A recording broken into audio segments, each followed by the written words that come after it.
because you should have heard the song Harrison was singing. So we don't want to get copyright infringement here, and also don't want you guys to want to cut your ears off. But this is the Chasing Points podcast, episode 199. Gentlemen, we are one away from 200. We appreciate everybody listening, and the fact that we're about to get to 200 is very, very interesting. So today we got some divisional round stuff to talk about, some firings, some things breaking, some people crying, all the jazz.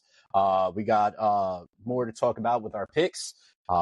Seems like somebody came back down to earth a little bit, but we'll get to there. We got our conference picks as well, a little MLB. So, it's Brendan and Sam's time to talk and share some baseball with us. And Harrison and I will probably be adding just a little bit, just enough to add a little salt and pepper. And then the conference, we got college football tonight. Who wins? We will figure this out amongst us. But first and foremost, gentlemen, how are you doing today? I'll go. I'm a little sad about. I'm happy you're sad about the Bears and Caleb, but 4 good games for the most part, and it was an enjoyable weekend. So overall, good. Okay. Yeah. How are you doing, Hayes? Are you good today? Like anybody else? Like, what the hell is going on? See, I just want, for the record, I just asked. You did ask. You did. I was in the middle of sipping water. You were right. I'm doing well. House hunt is pretty much almost over. Nice. So very, very happy about that. But I'm ecstatic about some of the results that happened after this weekend. So we'll get into that. Sam, how are you? Since you asked me. Oh, I'm doing swell. Thanks for asking. You're welcome. You're welcome. Hayes is about to turn troll mode on. Activate. Enable. Does anyone else get sad this time? Like football, we only have 3 games left. I'm a little sad about it. That's fair. Yeah, I'm a little sad about it, but yeah. And the Rangers absolutely stink, so that's tough. Yeah. Yep. Shout out to my Nets for beating the Bulls though the other day. Chicago losing again. Brendan, you're the only one we don't know how it's doing. How are you? We sure did. We sure did. Way more snow. So much snow. Not great. Okay.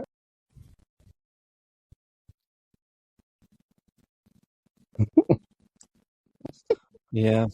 But same, bro. Yeah, feels good. Well, let's go to one particular game to start this off. Broncos over the Bills. We got a lot of things going on. There's a lot of mixed emotions about the results of the games. The ultimate outcome of it is today, Sean McDermott, little douchey McTroll, was fired. Bo Nix, a result of that game, fractured his ankle.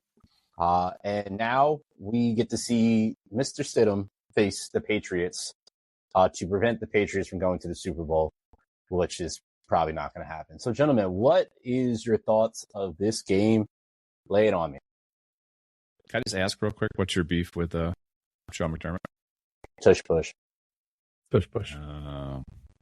He wanted to ban it, and then they proceeded to use it every single goddamn game. Said there was health regions, and Josh Allen continued to do it over and over and over again, even though he said there's no actual studies of anybody getting hurt or any results of it, but it ruins it's not a good part of the game, and then proceeds to have his quarterback do the exact play. A guy can't change his mind. He didn't change his mind. Like if you don't lose it, you use it. He didn't change his mind. So the fact that he didn't and stood so tall on this, along with the other little troll in Green Bay, we can go there. So that's where my hate lies. I'm all about just getting new information and being able to change your mind. I think that's fair. Sean McDermott doesn't necessarily have a vote at the moment, so I don't think you really need to worry about that. He did have a vote, Sam.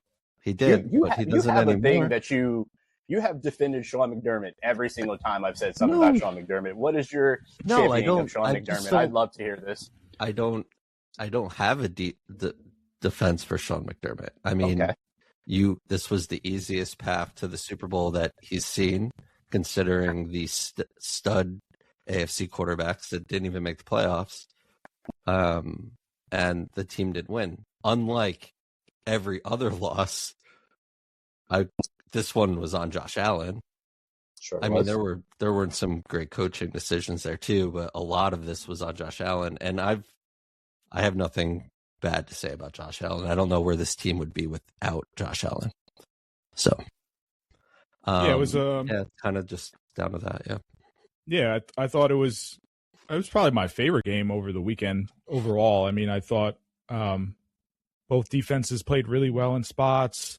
Both offenses played really well in spots. I mean, the Bills had 450 total yards and lost this game. So it's, it just came down to like timely turnovers. Obviously, Josh Allen with the 2 fumbles and then the interception, which the more I look at, the more I think is a catch, but I'm still confused about it. But yeah, it was just a well-played game both ways with, the proper mistakes that you would think of in a playoff game, and someone had to lose. And it's just, and unfortunately that's the Bills' time with, like Sam said, the easiest path that they've had in years. And that's got to sting a lot.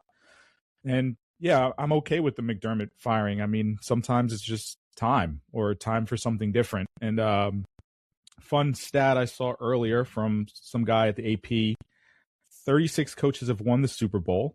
Of the 32 that were hired after the start of the Super Bowl era, of the 7 remaining coaches without a Super Bowl title on their team, only 4 have won after their 5th year. So, but it sounds like it's a really cool stat. What it sounds like is, if you don't win in your first 5 years, it seems like there's a lot of diminishing returns.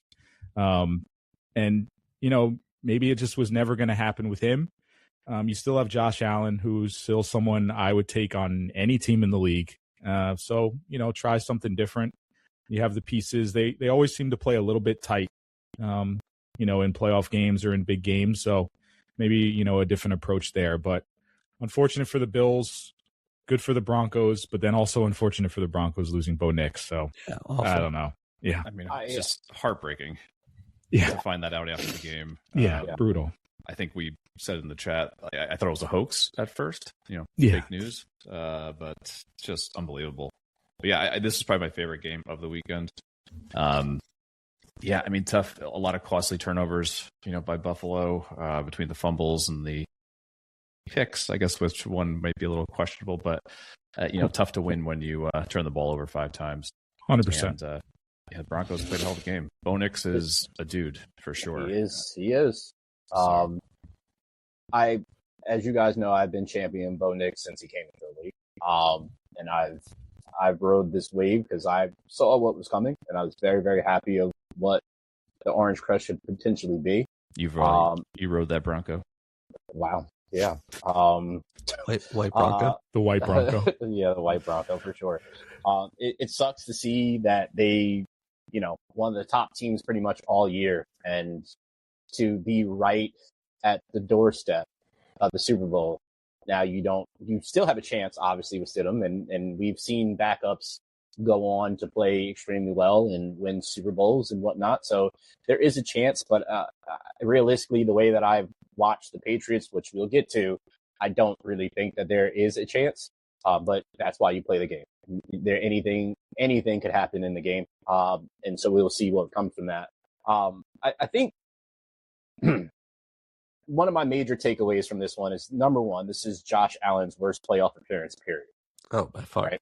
Yeah. And I know for several years, essentially he's put the team on his back and try to do stuff. But I've seen teams and quarterbacks get absolutely ridiculed for having what Josh had. Josh is at several points had the best running back. This year had the best running back in the league, statistically. Had the best pass defense in the league, statistically. Had arguably one of the top offensive lines, statistically, and not be able to get the job done. Now, I know I've heard some finger pointing, and if we had wide receivers and this and that and that and that, well, the NFL I grew up on is if the quarterback leads them. And Josh made some very costly turnovers in this game. Now, with that being said, I don't judge a man on his worst day, but I've been a huge critic of Josh Allen because I see the potential. We all have seen it. He was an MVP last year. Still should have been Lamar, but he did what he had to do, and he has balled out this year as well too. My issue is if those turnovers don't happen, obviously, which turnovers do costly and they are costly for teams.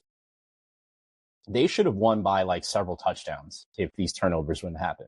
So the fact that we got to the point and everybody's talking about it now about the said catch or interception, which Harrison, I'm back and forth with it because you're saying it's, I mean, Brandon Cooks went down with the ball, so technically he's down.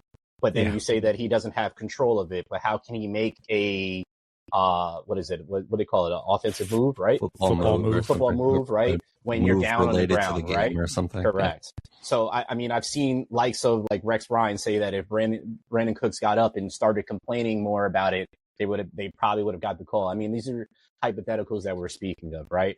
But I truly feel, even though this is a hypothetical, it's if they didn't turn the ball over like this game, they were the better team 100% on the field that day. 100%. They were the better team on the field that day. They did not play up to that standard.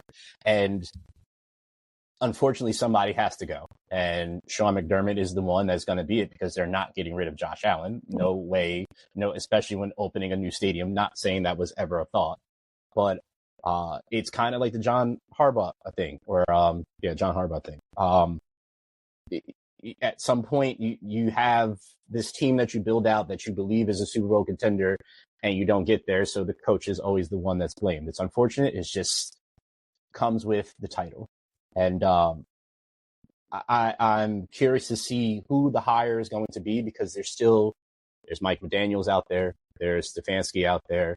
There's from the reports of what Tomlin, which I'm sure we'll talk about, he stepped away, right? And it sounds like he's just done, like retiring. So I don't know what this brings for them.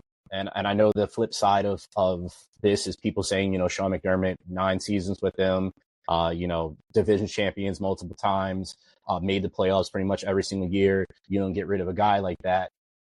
Unfortunately, sometimes you do because you're not getting to where you need to get. And it's almost like what we talk about at the end of every podcast recently when we talk about our Yankees is we're wasting the talent.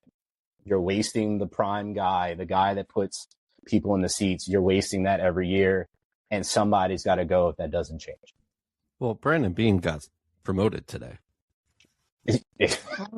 So he's no longer the GM. He's the president of football, whatever. Yeah. So, yeah. You know what? That's comedy. No, that really happened. Comedy. I know, that's comedy. The thing is here, like, this was a Buffalo Bills game. Like you mentioned it, Hayes, like they were the better team all game.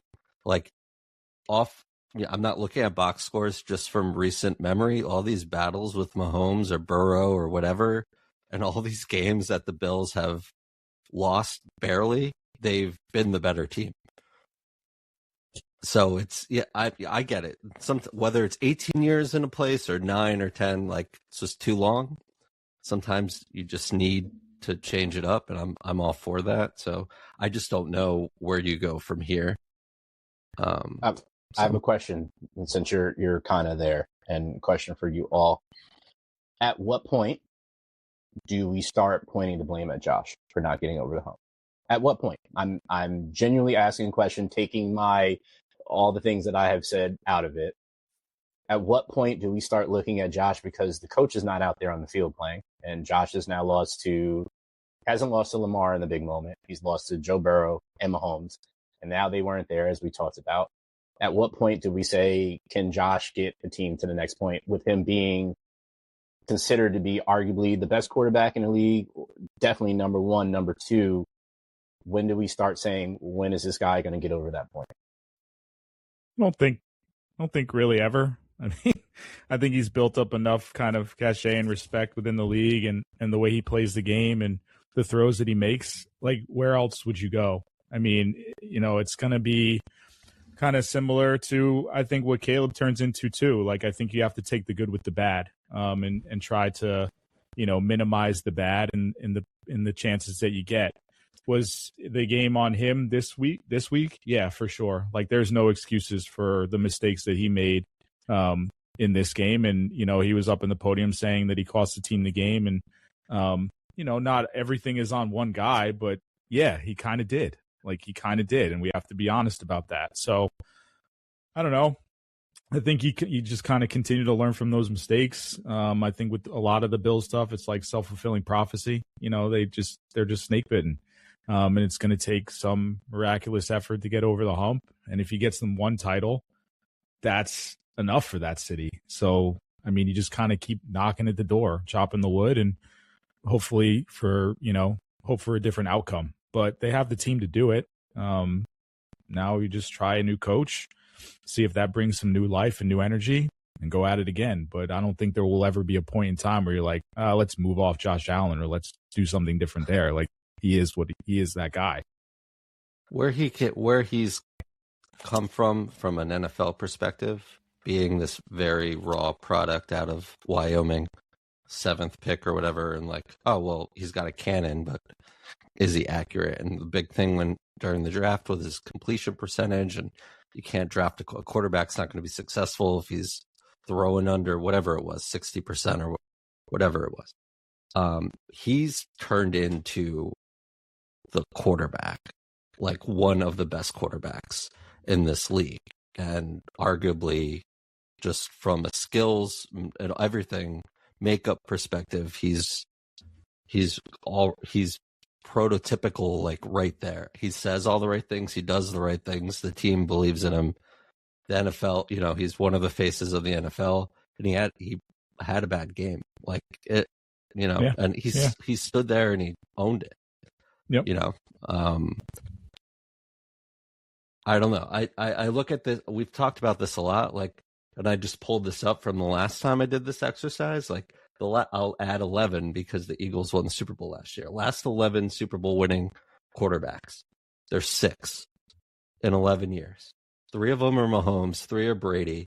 1 Stafford. 1 Foles. 1 Hurts. 1 Peyton. And then the runners up. There's just, there's like 5 or 6 different names here. That's it. It's really freaking hard to get to a Super Bowl. And I think we live in this world, especially like, look at this franchise. Like, they went to 4 freaking straight Super Bowls and embarrassingly lost all of them. We were too young. I don't remember this time. I was, when was the last one? 93? Yeah, 93, 92. I don't remember if that happened in today's world where you go to 4 straight Super Bowls and lose. Holy crap. But how hard, we've seen how hard, especially this year, where it's like the league's been just flipped upside down. We just saw it with all these coaches getting fired, and again, another year of all these coaches getting fired. So, like, I think it's fine. Like, it's fine. Yeah. It's not great. You want to win. They need more talent. They need receivers. I like Shakir, but that's it. Brandon Cooks, that's it. Like, but this isn't 2013 Brandon Cooks, 14, whenever he was drafted. Like, this team needs some help. And the defense gave up a ton of points all playoffs long. Yeah, they're close. It takes a lot of luck, man. It takes a lot of luck. It's kind of the way it goes. Yeah. I mean, no doubt about it. Game's kind of on Josh, yesterday. But up until then, I mean, his playoff stats are off the charts, right? I mean, obviously, the only stat that matters are you winning in the playoffs. But for most part, up until yesterday, he's been exceptional in the playoffs. So statistically speaking, so.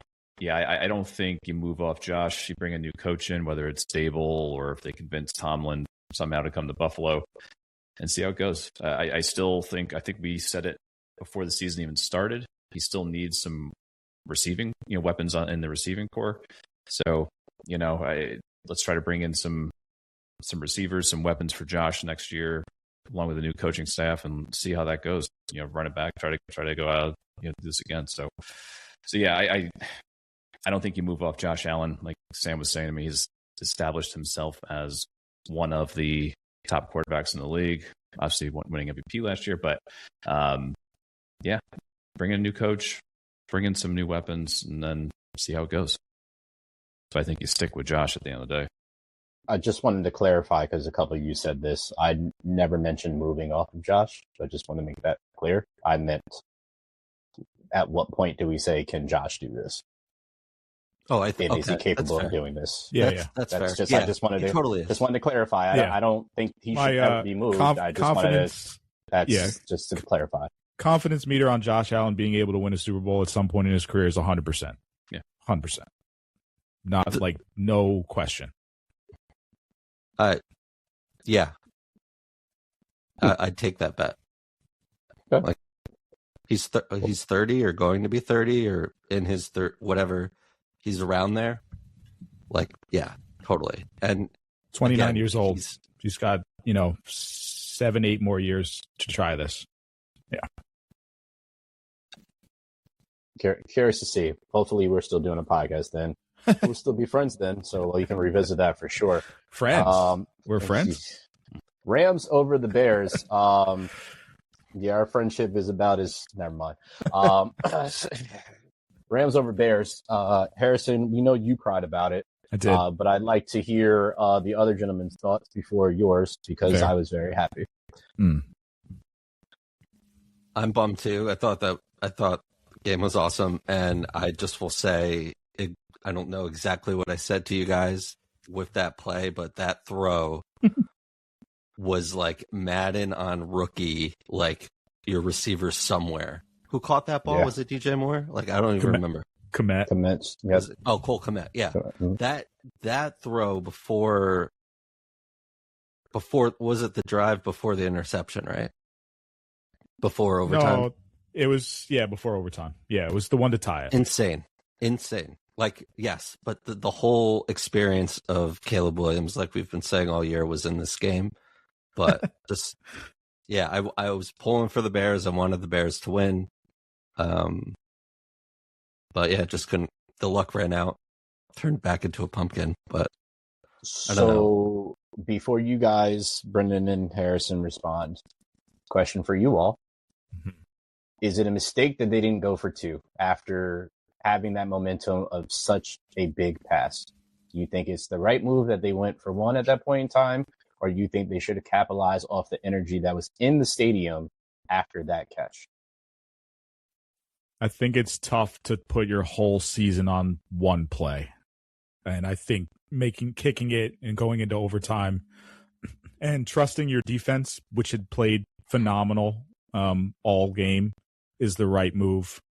I might have, instead of kicking to start overtime, just put the offense right back out there. I think that is a thought that people need to think about a little bit more. I know it's like customary now to put your defense out there and know what you have to score, but I think I would have made that decision instead of going for two. I think putting it on one play is just I don't like that.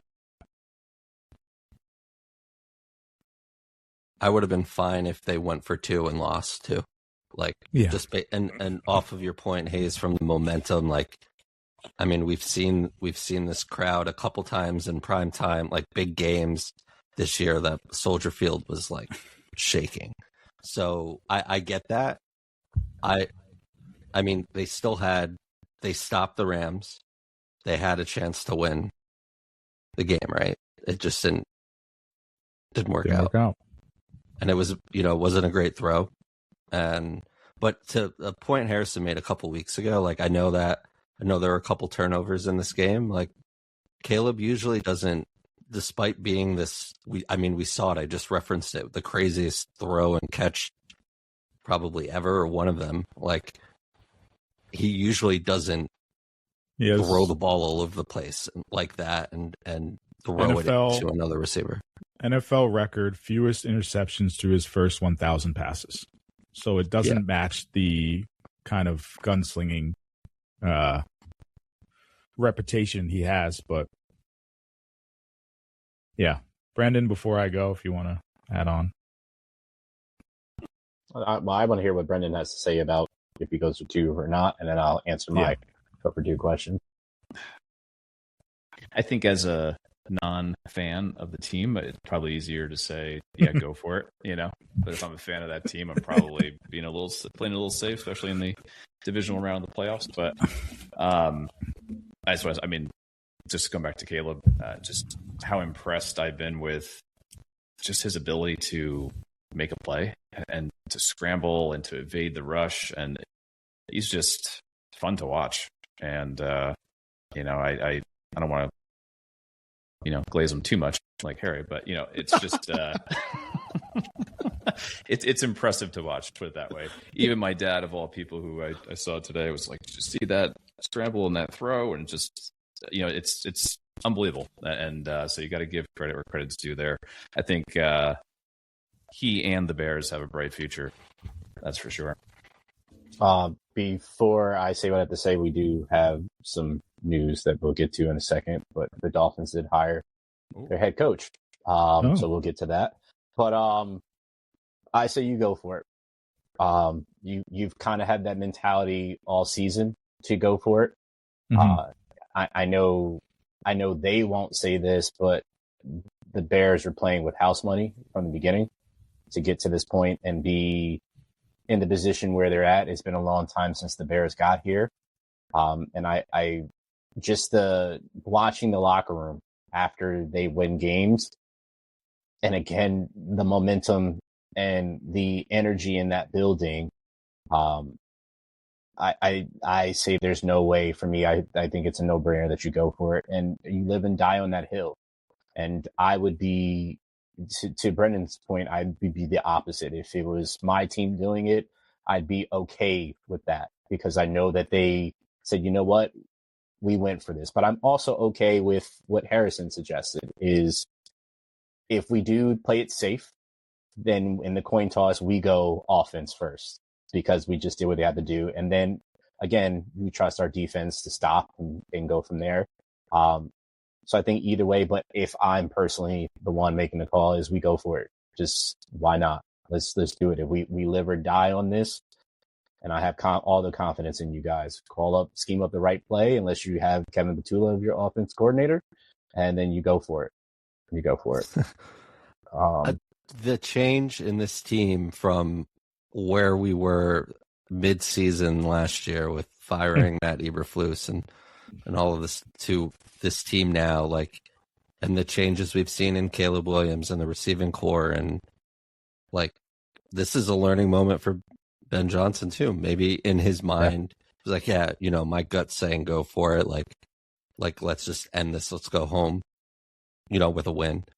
So maybe that, you just mentioned that first 5 year thing as a head coach. Like, maybe this is like also a learning moment for him too, right? Yeah.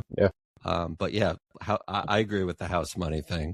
I bet there's a lot of Chicago fans that would be mad at us for saying that, but my nephew being one of them. Okay, but yeah. I made sure I text him right after. I get the house money thing, but also, like, you don't get a lot, or you never know the opportunities are coming next. I mean, look at the Redskins. Like, we would have thought they would definitely be in the playoffs after the year they had, and it's not that simple. It may not even be that simple for the Bears next year. Like, it looks like they're on an upward trajectory, but things change very fast in the NFL. And with the Bears, you win that game against the Rams, and why not? Why not win a Super Bowl in year 2, which would be absurd to say, but looking at the teams remaining, like, the door is wide open for all these teams. So, it hurts for them. I think they'll be fine, in the years coming. Question for the group, I guess, is, like, after the first 2 years, like, who are you taking, Caleb Williams or Jaden Daniels? Caleb. I can't say that, because the second year Jaden was not healthy the whole time. So I can't say that. And Jaden Daniels' first year trumps Caleb's time already. So I can't say that. He made it all way. He made it all the way to the conference championship game. It's fair. Wait, is this Jaden's third year, right? No, they're both same draft. Oh yeah. They made it all the way to the conference championship, and they beat the hell out of who to get there? The Lions. Correct. The Lions that were supposed to be the Super Bowl favorite, they absolutely demolished them. And he had a hell of a season. Now, is that because, again, first year, no tape? Is it the CJ Stroud thing, which we'll get to, that, there's not enough tape on, and they come out and there's just guns a-blazing, right? I haven't seen Caleb do that yet, but then I've also seen what Caleb just did this year, and then I've seen Jada Daniels pretty much be in and out of a hospital all year, respectfully speaking, right? I can't say. So what I want to say is I think the truth will be told after next season of who is the better one to go and choose from. And I'm not saying I'm picking one or the other, like one is better than the other. I'm just saying if you had a chance to draft either, like knowing what you know, which one? What team am I? I think both would be fine. Yeah. What team are you? Because they're both great. I think they're both going to be really good, and I think they're already really good. I'll take whatever team's on the Bears, whatever quarterback the Bears. Fair. Just based on the structure. I mean, we have the we have hindsight as to be able to look at this and say, well, yeah, this is why it fell apart in Washington. Yeah. This year. Yeah, say you're a team with structure, with an O-line, with some competent pieces around. A good coach. The Commanders are really old, right? Aren't they like the oldest team or one of them on average? You're absolutely accurate with that. I'll take. I mean, Jaden on the Bears would be insane. I've never really been this way, like when it comes to evaluating really any type of position, but like I worry about Jaden's structure, like stature, and just he's on the smaller side. Like he's not Bryce Young. But he's taller, but he's very thin. I worry about that, especially the hits that he's already taken in his career. And again, I think the sky's the limit, but that's why I would probably take Caleb. Yeah, I just bring it up. I love them both. No, it's a good question. It was like, Caleb caught so much shit his first year and a half. And it's like, I don't know. It just annoyed me. It annoyed the hell out of me hearing it. But then seeing him make these plays and like no hyperbole, literally like the greatest throw I've ever seen yesterday, like the greatest throw I've ever seen. And then a couple of the greatest throws I've ever seen in weeks prior. So it's like he has that type of ceiling. Floor wise, I think he's going to make mistakes in the near future. Hopefully they're not at like very inopportune times like yesterday was. And he's another one like Josh Allen, like you just have to take the good with the bad, because like if he's not backpedaling 40 yards and throwing that pass, like he has the green light to do that. And that means he has the green light to do other things too, which are probably going to be dumb and not end up very well. So like that's just the thing. Like if you want him to be exciting and if you want him to play this way, you just got to let it happen. And like the mistakes will come. That fumble at the end of halftime for the Bills, same thing. We've talked about it a lot. Like, this is Josh Allen. This is the guy you draft. Like, this is the 6'5" guy you drafted who plays like this. You need him to play smarter, but at the same time, he was the whole team. Like, he's trying to win this game. Maybe selfishly, and like maybe it wasn't warranted. Like, he didn't need to play like that, but he just reverted back to that. So that's why I have like no problem with it. Because two transitions here before, like, you could add Drake May into this conversation since they're all in the same draft class. And then CJ Stroud played really bad. That was really bad. The fact that the Pats couldn't just put him away was a little concerning, but I know how good that Texans defense is. But like, that's kind of why I give Josh Allen a pass here, because it's not CJ Stroud. Before I continue with the Patriots Texans, we didn't give the Rams any love, so I want to give the Rams love real quick. They went out and won that game. The pass to Devontae Adams, where he was the only one that can get it, that was like sliding that. That was a phenomenal pass. Their defense has been real. Jared Verse has been real. That defensive line is a problem. And the fact that Aaron Donald retires and they go and continue to create another monster of a defensive line is something else in itself. They draft very, very well. They coach very, very well, and they have a guy that is a future Hall of Famer. And as much as I can't stand the Rams, I have to give them their flowers. But I just can't wait to see them lose this week coming up. Pats over Texans. I heard somebody say this. I forgot who said this, but I think it was spot on. I believe CJ Stroud is trying to chase his first year. It feels like he's pressing to try to match that magnificent year that was an anomaly. And that was his year. Obviously, injuries ensued seasons after. But I feel that he's still pressing to do that because he has more than enough around him that he doesn't need to do what he tried to do. That one interception that he threw last night where he was backpedaling and kind of threw it off his back foot and threw it up in the air, I was like, my guy, you have to know that that's not an option here. Your defense, which was the top defense in the NFL, is out here doing its thing for you. And this is what you put out there. It's crazy to say this. I don't know how much longer he has with the Texans. And I hate to say that they could potentially move off it. I hope he gets around a veteran gets in his ear, sits him down, and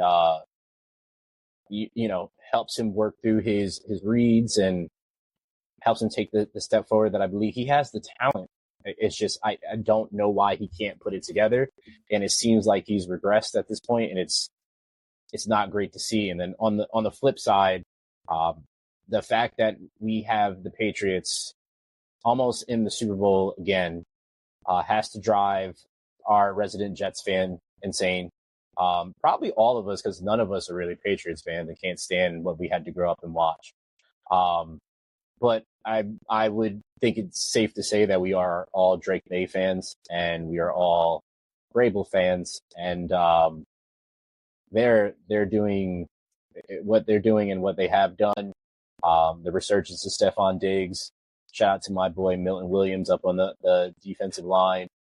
They have just put it together, and I will go out on a limb and say they are going to be in the Super Bowl at this point. So very interesting to see how they've turned this franchise around so quickly. And I know it just buried CJ Stroud and he didn't play well, but no Nico Collins, no Dalton Schultz was out very early, and they've had no running game all year. I mean, the shadow of what once was Nick Chubb and a very inconsistent Woody Marks. So, and the line was already a mess and then lost pieces, and CJ was running for his life. And the elements and a very rabid Patriots fan base that is used to being exactly where they were, and so I'll give the Texans there. Like, I don't think it's the end of the world in Houston. The play's really bad. He can't continue to do that. I give him a second contract. I think you have to. Again, to the Trevor Lawrence conversation, the Daniel Jones conversation that we've always seemed to have. He reminds me a lot of Trevor Lawrence. Like, I'm with you, Sam. Like, I don't want to bury him, and I don't dislike him. I don't see a lot of flashes. I don't know. He's just kind of there for me. Like while like Jordan Love is like the ceiling of CJ Stroud, and then it's like Trevor Lawrence, Jordan Love, CJ Stroud kind of all remind me of one another, where they're just like right in the middle. They're not, you can win with them, but like they're not the difference maker, in my opinion. Jordan Love, I think, has the best chance to be that for the Packers, while like Trevor Lawrence and CJ Stroud are just like kind of there for the Jaguars and the Texans, and I just don't see those flashes from them. But it's not to say they're bad either. Like they're perfectly serviceable, and I think you can win with them. I just don't know if they can take that, special leap when you get to this playoff time and take over a game in that way. But yeah, he had a lot of things going against him yesterday. So I won't even take this game and write him off because of that. It was just an unfortunate game for him, and see what he comes back with. My call out on this wasn't just this game. He had 10 turnovers in the playoffs in general. Yeah, it's not a good trend. That's my takeaway from it. Like again, to your point, I don't want to bury him for one game, but 10 turnovers with a defense like that, and Sam highlighted some great points of the guys that were down, but it seems in NFL it's always the next guy up mentality, and I know that's easier said than done, but 10 turnovers can't be it. Can't be it. Yeah. Next year will be a pivotal year for him and the Texans, 4th year in the league, and then they have for the 5th year option after that. So yeah, they'll have to do something, but he looks like a completely different quarterback than, like you said, what we saw during his rookie season. Great points, gentlemen. I'm going to give a great point here. We don't really need to talk about this next game because it was absolutely a mud hole being stomped in the 49ers. Yeah, shout out to the Rainbirds for that. Harrison last week forgot about the birds. He said there was no birds, and he forgot about the Rainbirds. So I just wanted to make sure they got their just due on here. My fault to the birds. It is okay. It's okay. I'm very happy what they did to the Niners, and goodbye to that. But I would be doing this podcast a disservice if I did not direct this next question or this next signing to one particular person on here and give him his time to go over this. But John Harbaugh is the New York Giants Big Blue G-Men head coach for the next 5 years with $100 million deal. Brendan, a resident Giants fan here. How are you feeling about this? So good. Obviously, since Coughlin, there has just been it's been a turnstile, right? With the various head coaches that have come through here and have just ultimately failed miserably. And let me just rattle off some of these names for you: Ben McAdoo, Pat Shermer, Joe Judge. That was a doozy. Dable, he started off well, obviously coach of the year in 2022, but we know how that ended. Steve Spagnuolo was an interim head coach as well during that time. So just to bring some stability back to the team and ultimately credibility, it feels good. It feels like we're now heading in the right direction. We've got hopefully our franchise quarterback. We've got a stud wide receiver. We've got our franchise left tackle. We've got multiple guys on the defensive front that, as we all been saying all year long, maybe the best unit in the league collectively. And now we have a head coach. And, I know it took a little while to make it official. And from the reports that I've read, it was, first of all, the reporting structure. So Harbaugh is going to report directly into John Mara. He's not reporting into the GM, Joe Shane. So that's interesting. There's also apparently his staff has one of the highest price tags in the league. So that's also something that they had to get sorted out within the contract. And I also read too that just from the medical facilities, the accommodations, the way that the organization operates was also something that he had pushed back on a little bit, and that's what really took that extra time to get everything finalized and ironed out.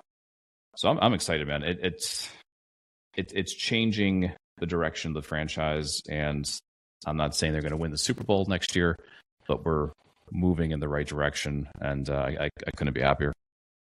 So you get Todd Monken as well, along with this whole potential thing, and that's oh no, that's a definite. That's going to happen. He's interviewing for the Browns job. Yeah, he's going to be there. He's going to be with the Giants. I just have a feeling. I don't care. I don't think he really wants to be with the Browns. Oh, I think he it's wants great. to be with the Browns.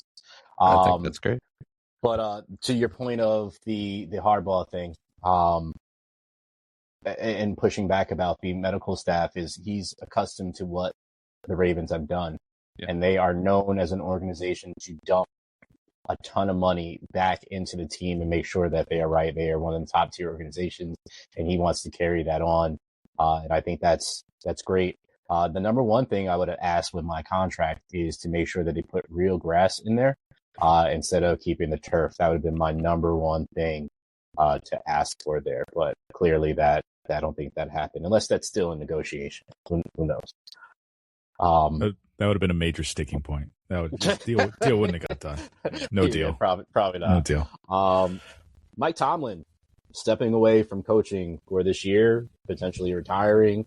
You hear in the reports of TJ Watt saying no repeatedly as he was saying this. Aaron Rodgers crying, basically saying that this is on us. Multiple players also saying this, which is not a surprise, that was very loved by his guys, but that's been a known thing, and he's very loved throughout the whole entire league. This will be the fourth Steelers coach in history, I believe, if I remember correctly, right? Yeah. That is absolutely nuts. Talking about the Browns that Sam just mentioned, seeing the Browns to the Steelers and how many coaches they've had, and Giants have had more coaches in like 10 years. Well, that's very, very true. I still don't think anybody trumps the Browns. But yeah, I don't know where the Steelers go from here, who they get. I was hoping it would have been the funniest thing that they could have done, which is hire John Harbaugh and then him going to the Ravens, which would have been hilarious, but didn't happen that way. And I'm sure Brendan's definitely happy about that. But very curious to see what happens with the Steelers. I think it's a great long game play by Tomlin. Maybe just come back next year. In the meantime, you get rid of Aaron Rodgers so you don't have to coach him anymore. And then obviously Mike Tomlin can never have less than 10 wins. So maybe this year, you win 3-4 games and then you get a draft pick finally. Because by some reason, by some miracle and accident, Mike Tomlin just knows how to win football games. So yeah, take a step away, let them be worse, get rid of Rodgers, then come back. And the 27 draft classes, quarterback classes, insane. Yeah, make your return. Or should be. Well, yeah, they've been lacking a quarterback since Ben Roethlisberger, which has been the main sticking point because their defense has been pretty comparable that whole time. So, so I actually watched ESPN this morning, and as it was cool, Schefter broke the news, he ran off the set to answer the phone, and he came back, and then Greeny was like, "Oh, maybe Tomlin goes to Buffalo," and Schefter was like, "No," it was basically Schefter knew the answer. Yeah, and he shut it down immediately. No, absolutely not. So it sounds like Mike Tomlin is legit taking a year off.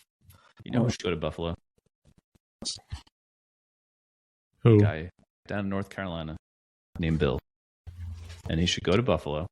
Oh, stick it to the Pats. Take that team to the Super Bowl. I would like it. Sign me up. I would love it. Sign me up. I'd love it just for us to have a talking point about that. Yes, 100%. Sign me up. I would enjoy that very much. Going back to Harbaugh really quick. Over under, let's say 8 wins for the Giants next year. What do you guys say? I say they're going to be at 8 wins next year. Okay. I'd take a little over 9. Yeah, I think they'll be second in NFC East. 9. Okay. They could easily be second. Yeah. Yeah. Sam, what do you say? Yeah. If they make the playoffs next year, I would not be surprised. Again, just new culture. I mean, you said it, Hayes. The Ravens are the cream of the crop as far as just classy organizations. The Eagles right up there. There's a handful of other ones. And, the Giants were once viewed that way. And, I can get it back there, but they have all the pieces, Neighbors, who knows? You have the 5th pick, right, Brendan, in the draft? Should have the first. I'll say for you, Brendan. I know. I'll say for you. Imagine the ransom they could have gotten. I know. I know. Especially with Moore going back.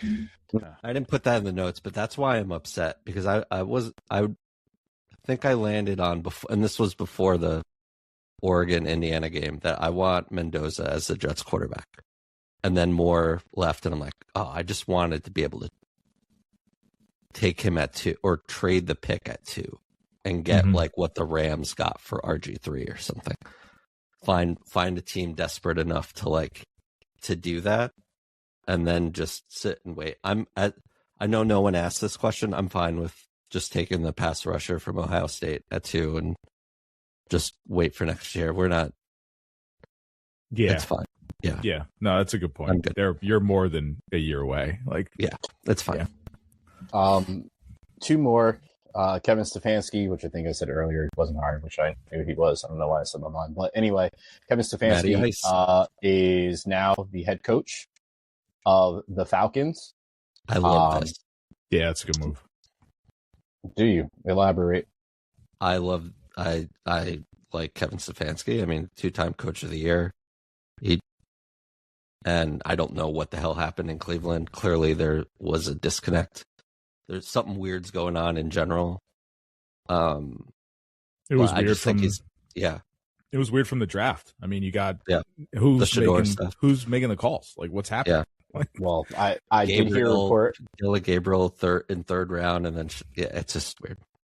I read a report. I don't know if it's actually true or not, but one of the sticking points to the quarterback thing is he wanted his guy, which was Dylan Gabriel, and the GM wanted Jador, and that was a sticking point throughout the whole time, which I could see that being an issue and why he was hesitant. He wanted who he wanted, and they wanted who they wanted, and it seems like they were right about who their choice was, but we'll see. They had a we'll great draft plays out. Too. Even for drafting 2 quarterbacks, and forget about the value with Shador, because I think we all agree he was not the number 1 quarterback. He shouldn't have been 1-1, but I think we all agree that he was at least as far as he dropped. He was a day 2 quarterback, no doubt. Mm-hmm. So I mean, Harold Fannin, the tight end, is a beast. Judkins, Dylan Sampson, they drafted 2.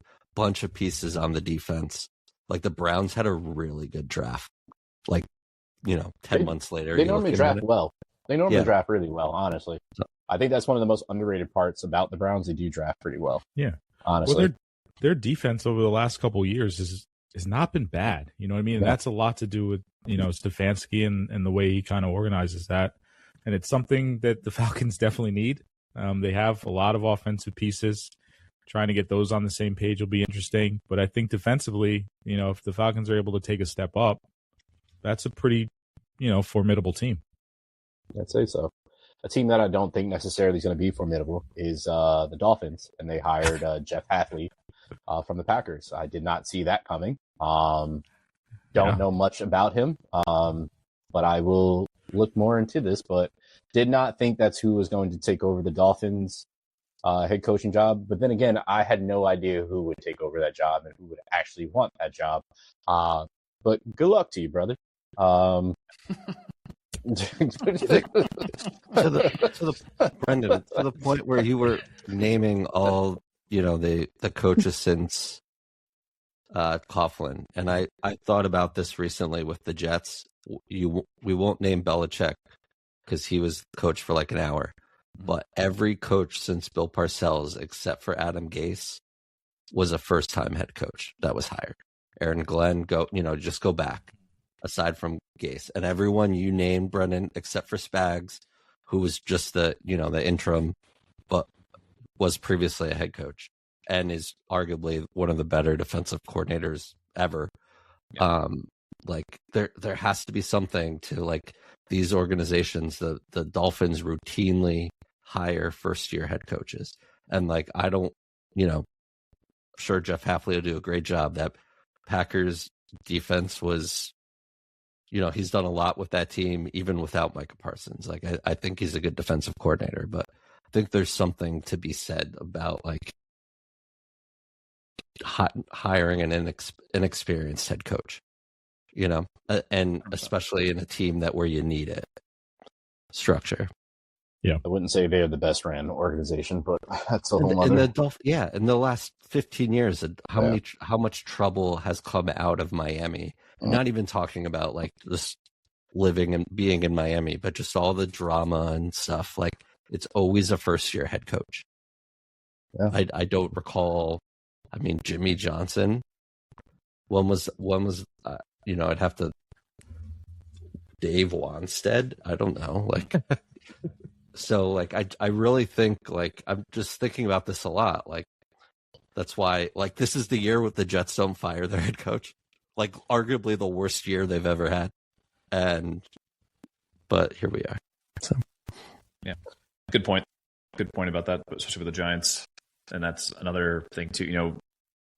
With Harbaugh coming in here with his track record, he's got that cachet. He's built up that respect across the league, and it's just going to be an immediate impact that's going to be felt across the entire organization. So, yeah, I think there's something to say about bringing in an established head coach versus a first year guy. So, I think the only problem there is like those guys don't come around too often. No, not at all, and for a reason, right? So, yeah, for that exact reason. And an experienced GM doesn't want to hire John. You think Joe Shane? I mean, I made the joke to you guys last week. Like, Joe Shane's like living the dream here. Like, he's been untouched throughout all of this stuff, and now Harbaugh. I mean, eventually you could see him being squeezed out, but like, this is why. Like, you don't hire. These guys don't want to hire. Yeah. Someone with experience that's going to save their own ass. Yeah. I think like Hayes, you and I were talking about it. Like, this is now Harbaugh's team.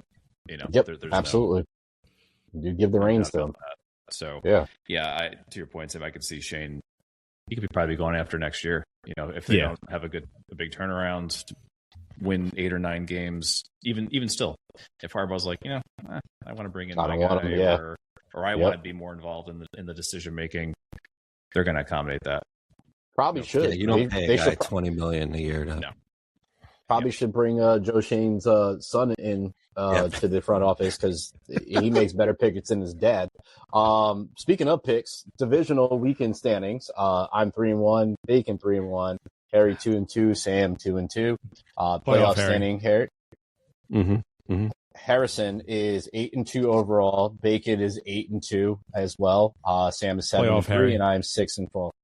Harrison has chose to pick the Broncos for this outside of all the rest of us for the Pats and Broncos. The rest of us have picked the Patriots, so we'll go back to that. He's trying to distance himself. You're right, Sam. Brendan, we don't need to go back to that. Seahawks, Rams. We are mixed here. We're split down the middle. Harrison and I both have the Seahawks, and Sam and Bacon both have the Rams. So we'll just talk about that really, really quick. Why Rams? Why Seahawks? I'll say real quick, Seahawks, because I watched the energy that they played with, and they have one of the biggest advantages left, which is that home field advantage, and it is loud as hell in there. And the way they started that off, obviously, I don't think there's going to be another kick return to start it off again. But there's a chance. There's a chance because he is too damn fast, but that defense is smothering. And I think Matthew Stafford can do multiple things, but I think just the way the energy that they're playing with and how they've been playing all year and have played against the Rams, I think Seahawks take it. Yeah, I'm with you, Hayes. I'll go Seahawks as well. I think they just have the home field and the energy and one of the better defenses I've seen in a long time. Charbonnet's out for the season, so that definitely hurts. I don't like that. And Kenneth Walker is fine, but I don't, He looked really good. Yeah, he's just okay. My only concern is definitely Sam Darnold still. That's a major concern, and Matthew Stafford is the better quarterback there in that matchup, but I think that Seahawks defense is too much. Too much for our boy Matt Stafford? Yeah, I do. Yeah. Because they're going to be so one-dimensional. Like, they're like the Seahawks run defense, like they average, like it's like a yard and a half a carry. Like, it's that freaking good, and the Rams are just going to have to be so one-dimensional. And I think Matt Stafford is definitely capable of making those throws. It's just, I don't know. I think it'll add up eventually. And if you're not able to run the ball at all, tough day. Back shoulder to Devontae's. Okay, Stupid. then. So good. Stupid. That pass. I want to pick the Seahawks for everything you guys just said because I completely believe it. But I don't know. Maybe I'm just buying into narratives and stuff. But like, Matt Stafford's won a Super Bowl. Sean McVay's won a Super Bowl. They have arguably the best wide receiver duo in the league. If top, whatever, it doesn't matter. They're both Hall of Famers at this point if Puka can stay healthy. I was thinking this the other day too. Puka might only play like 8 years, but they're going to be like the best 8 years you've ever seen from a wideout.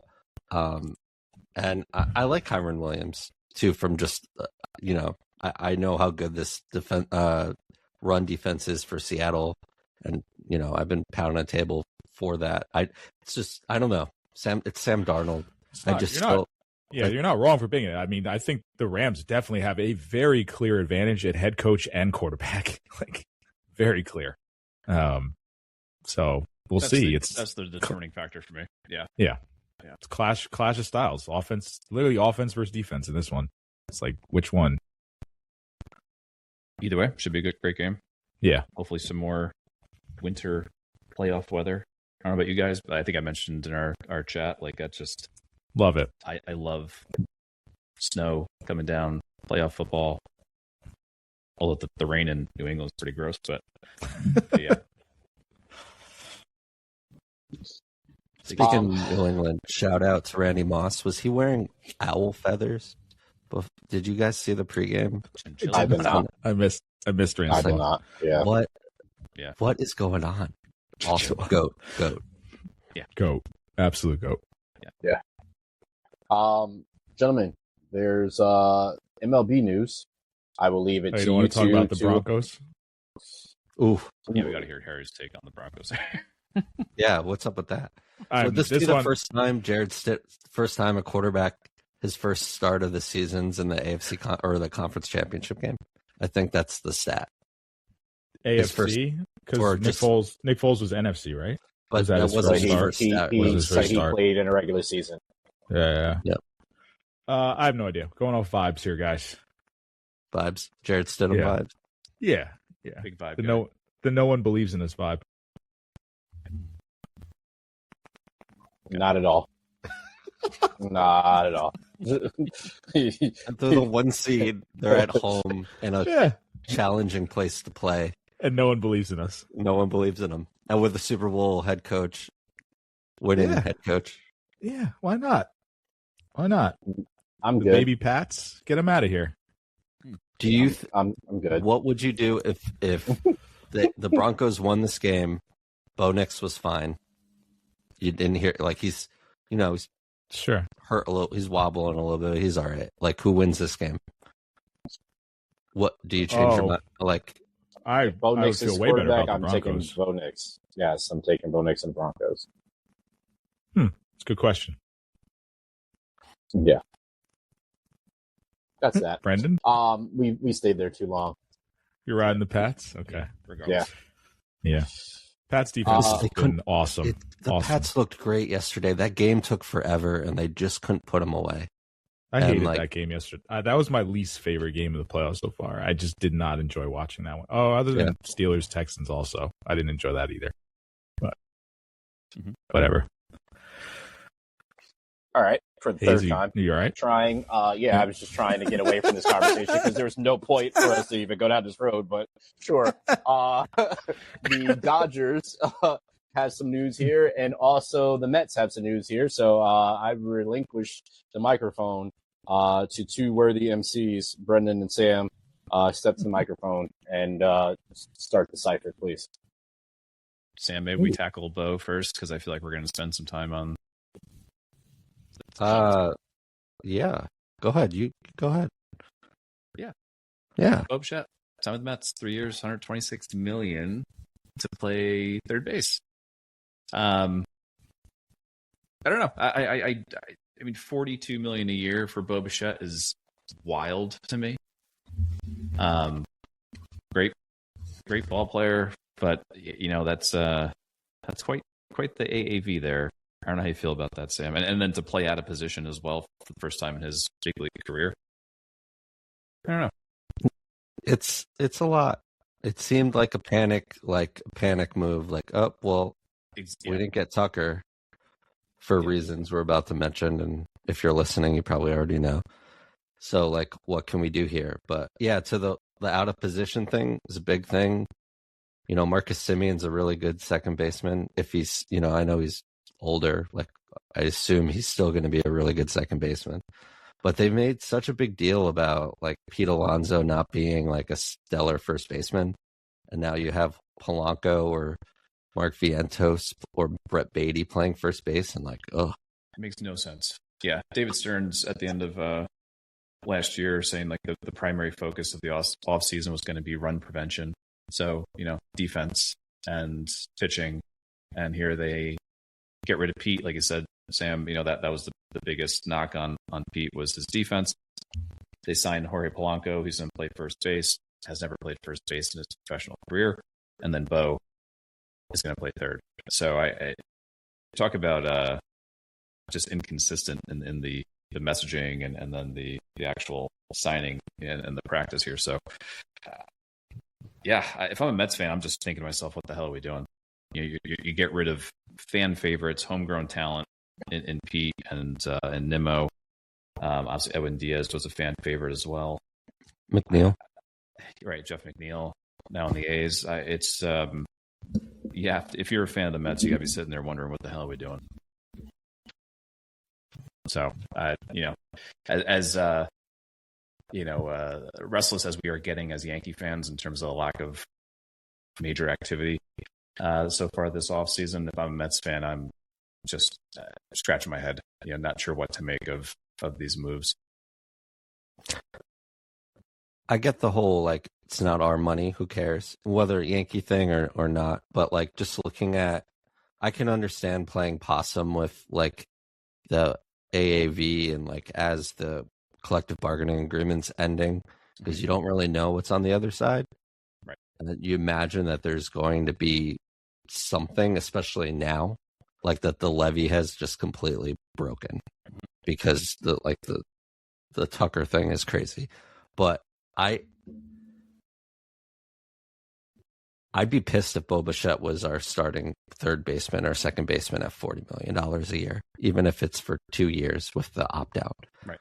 Because you look at it like how that hampers everything else. Because, and I get it, they're the New York Yankees, they're the New York Mets.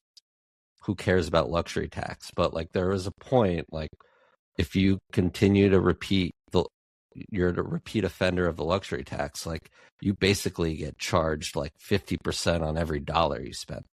So I remember a couple of years ago, like everyone got upset that the Yankees didn't sign Blake Snell. Let's just say it was a $50 million contract. It would have cost them another $50 million in luxury tax just to sign it.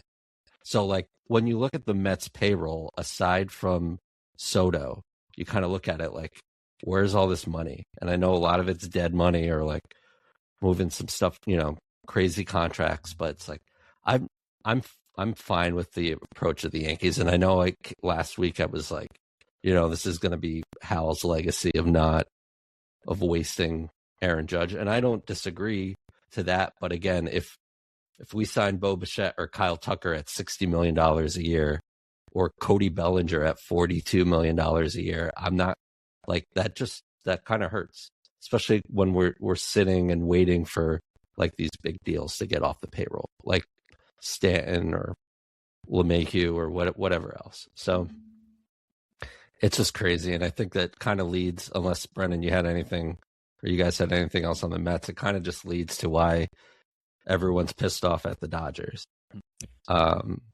Because here, you know, they just signed Kyle Tucker, when healthy, a very, very good baseball player, has a trajectory to be a first ballot Hall of Famer, first round pick in your fantasy drafts. He's got brittle bones, but he can play baseball. He breaks a lot of bones. 4 years, $240 million. There's some opt outs in there. So what is that? 50, and there's how much was deferred? 30 million, 40 million? 30, yeah. So $57 million a year. And this comes off of Ohtani signing a $700 million deal where 680 of it is being paid later, and deferrals for Glasnow and Edwin Diaz and Mookie and Freddie Freeman and all of that. Like, this is, and again, this is why Ohtani did this, signed it this way to like free up all this money, and that's great. And you could win 10 World Series in a row, and I guess it doesn't really matter, but like there needs to, I was never in favor of a cap. I really think there should be a floor as far as like make the poorer teams that just take the luxury tax money and don't do anything with it, like make them spend money and be competitive. But like, I don't know how to even think about this anymore. You have every right to be pissed off. I'd imagine like there's probably some Dodger fans that are just kind of like, yeah, this is cool, but like this isn't great. It feels dirty, you know? Yeah. It feels dirty. Yeah, I know we had a really extensive conversation about this in our group chat, but like, I don't see how this is good for baseball. It's one thing to spend money. Spending money is fine, but to be able to defer that much money, so the Dodgers now have over $1 billion wrapped up in deferred money, $1 billion with a B, and what were those years I mentioned to you guys? In 2038 and 2039. That's a few days. It's a little down the road here, but they'll be paying over $100 million in deferred money in both of those seasons. And on the cap, on the luxury tax, right? Or like against the payroll. Exactly. Yeah. And today, I mean, that's more than the active payrolls of 20% of the league today. So, oh man, it's insane. Sick. So to be able to shell out that money just in general, you know, probably only a handful of teams, or well, maybe a little more than a handful of teams can actually do that, but maybe only 2 or 3 teams can shell out those contracts and afford to defer that money down the road and then pay it in a different year in the future. And I feel like that's the part of it that just feels like some gamesmanship there, and it's just not the entire league. It's not on a level playing ground, basically, is what I'm trying to say. So yeah, we'll see. I mean, obviously everyone's saying there's probably going to be a lockout, you know, in 2027, and I'm sure there's just going to be a topic of conversation. But it's shocking. There has to be. There needs to be. It got a there lot needs harder. to be some. Yeah.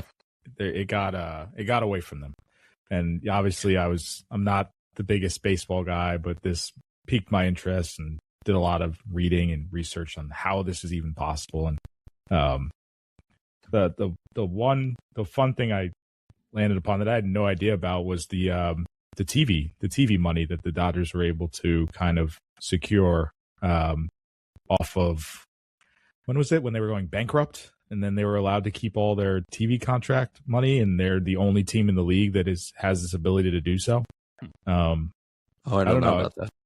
So when I guess McCourt was selling, so the bankruptcy, the Dodgers were the only team allowed to keep their rights. So like they're basically like Notre Dame of baseball, where they get all of their TV revenue from, you know, how it's probably shared evenly amongst all the other teams in the MLB. They're the only ones that are allowed to do so. So that's just like a major domino in what has happened here. Similar to, I think of it as like, you know, when the Warriors were able to get Kevin Durant, and it's like, this was just a blip in like the salary cap kind of NBA era where it was like, this shouldn't have happened. Like this just shouldn't have happened at all. But you can trace it back to that, where it's like, you know, I was arguing, obviously the Dodgers in our group chat, the Dodgers are doing it. They're not doing anything against the rules, but they're not playing on a level playing field as far as like how much money they're able to invest, able to put away, able to put in the escrow accounts. And it's just not a level playing field at all. And I think baseball needs to level set. Like they're just, a salary cap, sure, is not great. You know, it has its cons, but I think baseball is very far gone now where, you know, you can, there's nothing, there's no handcuffs, there's no rules. And it's really just, hey, my owner has just more money, then then go ahead. And the Yankees are they're not playing that game as much as we want them to selfishly. They could play this game. They could absolutely find billion-dollar investors that would invest in the New York Yankees for them to put away kind of escrow accounts for deferred contracts and do all that stuff. And, non-tax, and New York State is a very tax state. So they could do that stuff, but you know why? I think kind of just wait it out till the lockout and see what happens on the other end of it. But yeah, Threw them in Silicon Valley. they got bread. They got buku bread. It's just the money from Japan and stuff like that. I mean, it helps. We saw it in the 2000s with the Yankees. That extra revenue there. I didn't know that about the TV thing. That makes sense. I'll send you the article. Yeah, the TV revenue is, and how that's all set up is mind blowing. It doesn't make sense in baseball the way it's set up. That's a story for another day. I really wonder what the players' union really thinks about this. I mean, I'm pro player in the sense of, let them get their money, and at least, to the Dodgers' credit, even to the Mets' credit, these deals are 3 or 4 years, and if they do have good years, I could see them opting out and taking more money. This isn't like signing Josh Hamilton, Albert Pujols to Miguel Cabrera, Mike Trout to these long ass deals where the last 3 years you just pray to get a serviceable average player, right? Like think of the end of Albert Pujols' career, Miguel Cabrera, Anthony Rendon, stuff like that. Like at least it's not that, but it just kind of made it just kind of again just broke the whole system. So it'll be really interesting offseason. Does Kyle Tucker deal have any ripple effects for Bellinger's? Because if you look at I look at the stats of both. Like Bellinger's like actually a better player. So does that change his market? Tucker's younger, right? He's like 29, 28. So I think that helps from the old way of looking at contracts. I like what the Yankees have said in the last couple of days of like, this is our offer. Yeah. And it's like $35 million a year for 5 years or 6 years. We're not doing a bidding war with Scott Boras, like AKA what the Soto thing was last year. So like I like that. And again, if he's going to walk and some random team's going to just offer him $40 million a year, like have at it,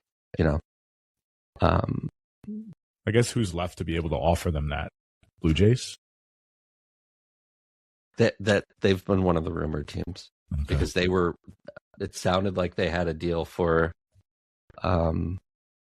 somebody. Was it Kyle Tucker? I think they were in on Tucker too. Yeah. The Phillies had a deal for Bichette that was kind of more traditional, like a long deal with $30 million a year or whatever.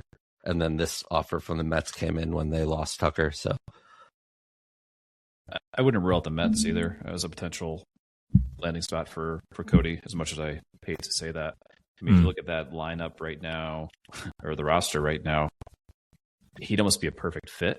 Can play all three outfield positions. Obviously, Soto's in right, so maybe not right field, but center, left. He could also play first as well, which obviously with Polanco there, and who knows what they're doing with Vientos and Beatty. But you kind of plug him into that roster and that lineup, and you could really see that being a good potential landing spot. But yeah, I mean, unless Boras, like you're saying, Sam, I know the Yankees are trying to stay out of bidding wars, especially with Boras clients. But if Boras can drum up, some panic and say, hey, Yanks, you're going to miss out on Cody. He's going to go to the Mets, or hey, Phillies are jumping in on this now too because he's really the top bat left on the market. Absolutely the Tucker deal could have that ripple effect on Cody. The team could feel like they got to go that extra year so up it to 6 or 7 years, or like Sam said, up to $40 million a year. So yeah, I absolutely think this will impact Cody's deal as well. But I'm hoping the Yanks stay firm. I like you said, Sam. I not that I'd be mad if they went 40 mil a year, 5 years, so $200 million deal. But just going anything more than that just seems outrageous to me.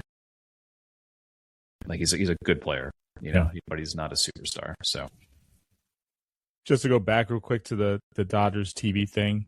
So in 2013, when they went to bankruptcy, the courts decided that they were valued to revenue share, like their TV contract at $84 million. And then right after that happened, they signed a deal with Time Warner for $8 billion. And then under $8 billion, they should have paid $280 million, but only were paying $84. And then so their TV contract is like way more valuable than anyone else's in the league. And that creates a lot of ripple effects, obviously, that we're seeing today. Well, and I feel like that's probably an advantage like the Yankees and Mets have had for a long time because of the SNY and the S Network. Well, no, because those deals were already in play, and there was never a court that decided how much their percentage was. So because of their bankruptcy, they were evaluated at a smaller percentage that just wasn't accurate to what they were actually going to get.